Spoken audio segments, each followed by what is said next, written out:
Tugezeseddwa nnyo mu bintu 10 bino manya mu myaka 10 okugezesebwa kuno okungi katugambe nti ngaffe abawuliriza abalabye babaweza ba salt media tugiyigireko ebintu bingi tuba naffe twagala okukulaakulana n'okukula n'okucelebratinga achievements ez'ebintu ebisinga mu bizinesi zaffe mu bulamu bwaffe.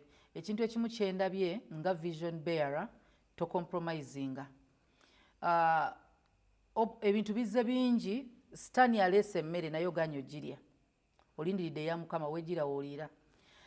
Compromise nti salt media yakeera ku macyange sekiriranyiza kwekiriranya nti n'ogamba nti tekugenda gendako kirango kyonna ekikontana n'enzikiriza ya salt media nga gwe omuntu kuba ne vision yonna nga house of prayer naye ndabye nga ebikemo bizze bingi ate bijjidde mu mbeera nga ne ssente olaba nga bannange waliwo okwetaaga ne zijja.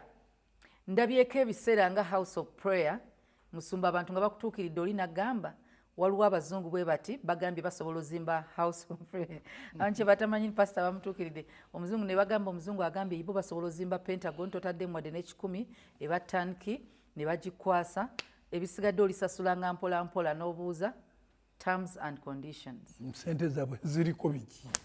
Ne bagamba just bayamba amakanisa mangi ne mu Uganda ge bazimbye abasumba bangi be bafundinga and the thing is siri basumba balala kati nze mumbuulire obukwakulizo bwamwe nti sitani aleese oganya compromisinga nti obadde ne pressure y'abantu zimba Pentagon naye nga ssente abantu bazikuleetera.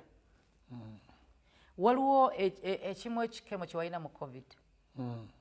Omugage yakuyita omusabire nga agenda kufa COVID n'agamba ngenda kufa naye obugagga bwange bwe buno yagamba kwata kawumbi sikaali kawumbi yalina ssente ezizimba Pentagon biri naye kati n'agamba ebintu ebikalu byayina ebyo bijja kuba bya famire ye kati ng'ayagala tukole transfer nga tannaba kufa kubanga amawulire ge baali bamodde gaali mabi era kwali alaba amawulire ge baali bamodde tebamugamba nti agenda kufa bamugamba buli kyayina munda mu sisitimu ye kyonna kyonoonese era essimu gye yankubira omanyi abantu ba COVID baafanga bategeera anti bulwadde bwali oba olaba era owulira okola buli kaakati essimu gye yankubira yakukola transfer mu bwangu kubanga banka mu COVID zaali zikola ssente zigende ku account ya prayer tuzimbe tuli mujjukira nzijjukira ebigambo bye namugamba naye tali byerabira namugamba Katonda tangamba ngako okuzimba nnyumba eyo kusendeza mufu ekyo ziri kyerabira.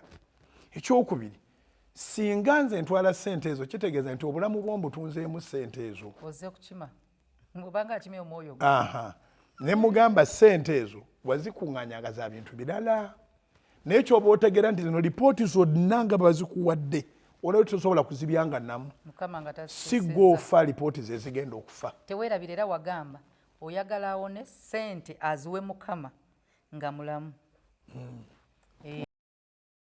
wabeerawo obuzibu ate Mukama n'amuwonya.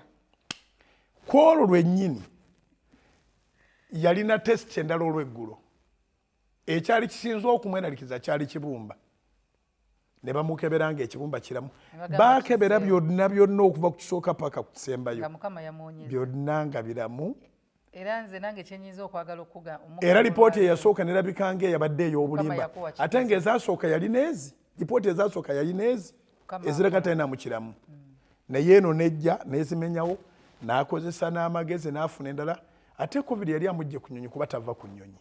Lwaki nkirese Musumba nti buli kimu kyaliwo n'ogamba sisobola compromisinga kifo kyange Katonda kyampadde ekyokusabira omulwadde ng'okufa kwe nkufunamu nfune transfer ya ssente zigende ku Pentagon ng'omusaayi gwe gugendedde ku ssente ezo so ezo ssente ne zigenda salt ezze naawe nga vision bearer kubanga naye tusoketereze kali kubanga kwali tetwakola ndagaano nti bwawona ssente aziweeyo ng'awonye namugamba bugambi nti bw'oliba oyagala ng'oli mulamu oliwaayo naye kati ssente zino sizaagala saagala transfer omanyi obwongo bwange omwoyo wa Katonda atudde mu nze alengera wala omanyi kyekitegeeza okuba nti omuntu akutusenga sente zonna muzisengudde. Obanga gwamu. Twali tugendagenda mu kkooti n'abantu babasigaddewo. Wandiwudde olutalo luli mu ssente. Naye kyesirierabira naye kyatalirabira namugamba Mukama taŋŋambangako kuzimba nnyumba ye ku ssente za mufu. Awe twatandikira. I remember kuba COVID yali muka nnyo mu kaseera ako saamuvinga kutuuka gyali. We spent over 3.5 hours on phone. Twavaako ne tuddako ne tuvaako ne tuddako twagenda okuvaako ng'ennyiriri zonna eziraga nti asobola okuwona azifunye ne tuvaako nga tusabye mu kukkiriza era n'amuvinga on ne bamukebera n'awona. Naye okireese mbadde sikijjukira ssente ezizimba Pentagon Opportunities zonna zibadde. nzilabyeko emirundi ejiwera.